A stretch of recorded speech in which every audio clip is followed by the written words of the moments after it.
মেরেও ফেলে, এর বিচার কেউ করবে না। জোরপূর্বক আমার মুখে থেকে স্বীকারোক্তি নেয় আমি ছাত্রলীগ করতাম। প্রশাসন জবাব দে। আজকে রাখিব কালকে কে? এই রাকিবুলের উপর হামলা কেন? প্রশাসন জবাব চায়। প্রশাসন জবাব চায়। রাকিবুলের উপর হামলা কেন? রাকিবুলের উপর হামলা কেন? প্রশাসন জবাব চায়। প্রশাসন জবাব চায়। রাকিবুলের উপর হামলা কেন? আমি ঢাকা পলিটেকনিক ইনস্টিটিউটের একজন শিক্ষার্থী। আমার নাম মোহাম্মদ রাকিবুল ইসলাম।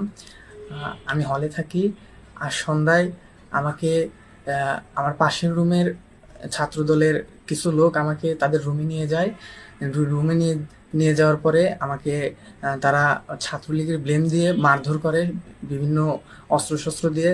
তারা রুমের ঝাড়ু, লাঠি, কাঠের ছুরি এবং মদের বোতল দিয়েও মাথায় আঘাত করে।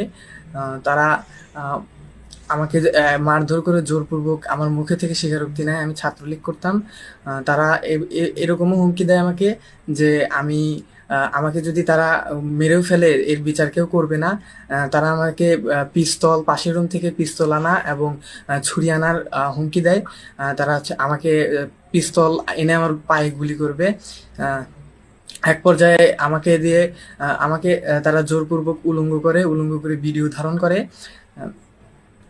আমি এই ভিডিওটি করার মূল উদ্দেশ্য হতেছে যে আমার রাত্রের মধ্যে যদি কিছু হয়ে যায় তাহলে এটা অবশ্যই আপনারা দেখবেন।